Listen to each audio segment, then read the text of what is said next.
Quick commerce और Insta commerce ने हम सबकी जिंदगी बदल दी है, लेकिन ये सुपर फास्ट डिलीवरी के पीछे एक साइलेंट वर्कफोर्स है जो हर मौसम में काम करती है, अपनी जिंदगी दांव पे लगाकर आपका ऑर्डर आपके घर तक पहुंचाती है।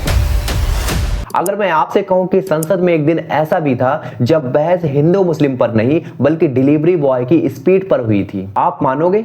अगर मैं कहूं कि किसी सांसद ने यह सवाल उठाया कि रिचार्ज खत्म होने पर इनकमिंग कॉल बंद क्यों हो जाती है, आप सोचोगे कि यह भी कोई मुद्दा है। लेकिन रुको, क्या 10 मिनट की डिलीवरी सिर्फ एक सुविधा है या किसी की जान का रिस्क? क्या मोबाइल की इनकमिंग कॉल सिर्फ एक फीचर है या किसी गरीब की लाइफलाइन? आज की इस वीडियो में हम बात करेंगे राघव चड्ढा के बारे में। लेकिन यह वीडियो किसी की अंधी तारीफ नहीं है, ये वीडियो एक सवाल है। क्या ये एक नई राजनीति की शुरुआत है या फिर ये एक स्टाइल है पॉलिटिक्स की? देखो, वीडियो पूरा देखना है क्योंकि आखिरी में फैसला तो आपको ही करना है। देखो, हम सब ने इस्तेमाल किया है, फोन निकाला, ऐप खोला और ऑर्डर लगाया और 10 मिनट में सामान हमारे दरवाजे पर। ब्लिंकिट, ज़ेप्टो, ज़ोमैटो, स्विगी सबने तेज होने का वादा किया, लेकिन संसद में सवाल उठा कि ये तेजी किस कीमत पर? क्योंकि जब 10 मिनट का टाइमर चलता है तो सड़क पर एक लड़का लाल सिग्नल को तोड़ने के लिए मजबूर होता है, क्योंकि अगर वो लेट होता है तो उसकी रेटिंग गिरती है।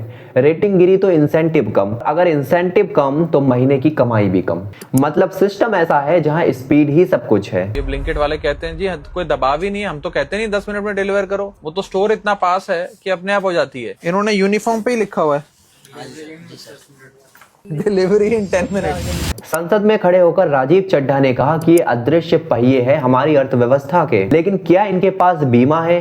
क्या इनकी सुरक्षा की गारंटी है? कल सर एक 10 मिनट की डिलीवरी का खतरनाक ट्रेंड चल रहा है, इसीलिए 10 मिनट की डिलीवरी के लिए वो ओवर स्पीडिंग करता है, लाल बत्ती जंप करता है और अपनी जान को जोखिम में डालता है। अब सोचो, जब ये बात संसद में गूंजी, कुछ मिनट बाद कई कंपनियों ने 10 मिनट डिलीवरी वाली मार्केटिंग कम कर दी। क्या ये कोइंसिडेंट है या फिर इफेक्ट? यहां से कहानी और दिलचस्प हो जाती है, क्योंकि सिर्फ संसद में बोलना तो आसान है, लेकिन क्या डिलीवरी बैग उठाकर खुद सड़क पर जाना? राघव चड्ढा ने ऐसा ही किया। उन्होंने खुद डिलीवरी बॉय बनकर इसका एक्सपीरियंस लिया। मेरे साथ हैं शिवम, जो एक ब्लिंकिट के राइडर हैं। चलें डिलीवर करके आए?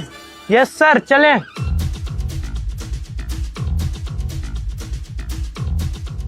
डिस्टेंस कम हो रहा है, समय बढ़ रहा है।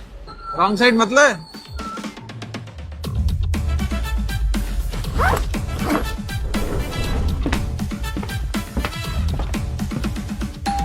और 9 डिग्री टेम्परेचर है।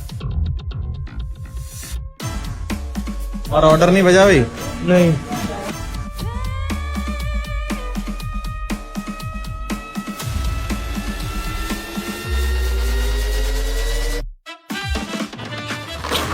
अब सवाल ये उठता है कि क्या ये एक पब्लिसिटी स्टंट था या फिर सच में मुद्दा समझने की कोशिश? देखो, न्यू जनरेशन को फर्क नहीं पड़ता कि कैमरा है या नहीं, उसको फर्क इस बात से पड़ता है कि क्या नेता खुद जमीन पर उतरता है। मान लो किसी मजदूर का रिचार्ज खत्म हो गया, उसके पास पैसे नहीं है तुरंत रिचार्ज कराने के लिए, और उसी दिन उसके घर से एक इमरजेंसी कॉल आ जाए, लेकिन इनकमिंग तो बंद है, तो क्या ये सही है? संसद में सवाल उठा कि कम से कम इनकमिंग कॉल तो चालू रहनी चाहिए। मोबाइल आज लग्जरी नहीं है, ये काम का साधन है, इंटरव्यू का जरिया है और परिवार से जुड़ने का माध्यम। लेकिन ये मुद्दा कभी टीवी डिबेट्स में ट्रेंड नहीं बना। क्यों? क्योंकि ये शोर नहीं करता है, ये सीधे हमारी आम जिंदगी से जुड़ता है। सिर्फ डिलीवरी या टेलीकॉम नहीं, बल्कि पानी का संकट, टोल प्लाजा की लंबी लाइनें, मध्यम वर्ग की जेब पर बोझ, ये वो चीजें हैं जो रोज हमें परेशान करती है, लेकिन हेडलाइन कभी नहीं बनती। जब बार बार संसद में रोजमर्रा की जिंदगी के मुद्दे उठते हैं तो एक मैसेज जाता है, पॉलिटिक्स केवल बहस नहीं बल्कि प्रश्न भी हो सकती है। लेकिन क्या सब कुछ इतना साफ है? नहीं,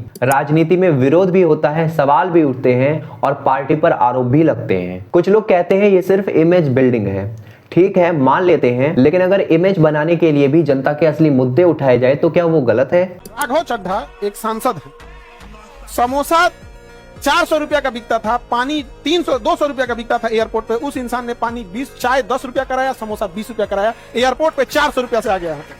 असली सवाल नियत का नहीं, असली सवाल असर का है। आज की न्यू जनरेशन पहले की ओल्ड जनरेशन से बिल्कुल अलग है। उसे नारे नहीं चाहिए, उसे नौकरी चाहिए, उसे स्थिरता चाहिए, उसे सिस्टम चाहिए। जब संसद में डिलीवरी बॉय, रिचार्ज, टोल, पानी जैसी समस्याओं पर बात होगी तो युवा पीढ़ी सोचती है कि कम से कम कोई तो हमारी भाषा बोल रहा है। हिडन चार्जेस और फीस, ये नाना प्रकार के चार्जेस जो आज मैं सदन में लाया हूं, ये माननीय वित्त मंत्री जी तक पहुंचे ताकि देश के आम आदमी की जो जेब बैंकिंग सिस्टम काट रहा है ये उसे पता लगे, ग्राहक को भी और माननीय वित्त मंत्री जी को भी। लेकिन प्रधानमंत्री बनना केवल मुद्दे उठाने से नहीं होता, इसमें पार्टी की ताकत चाहिए, राष्ट्रीय विस्तार चाहिए और अनुभव चाहिए। तो क्या वो भारत के प्रधानमंत्री बन सकते हैं? ये तो भविष्य ही बताएगा। लेकिन एक बात बिल्कुल साफ है, राजीव चड्ढा इस नई राजनीति का एक अलग ही चेहरा बन चुके हैं। इंडियन वोटर के पास राइट टू इलेक्ट है, वैसे ही राइट टू रिकॉल भी होना चाहिए। अगर देश का मतदाता अपने नेताओं को हायर कर सकता है तो वो नेताओं को फायर करने की शक्ति भी उसे मिलनी चाहिए। इंश्योरेंस तो देती है कंपनी, ये लोग कहते नहीं देती। नहीं है,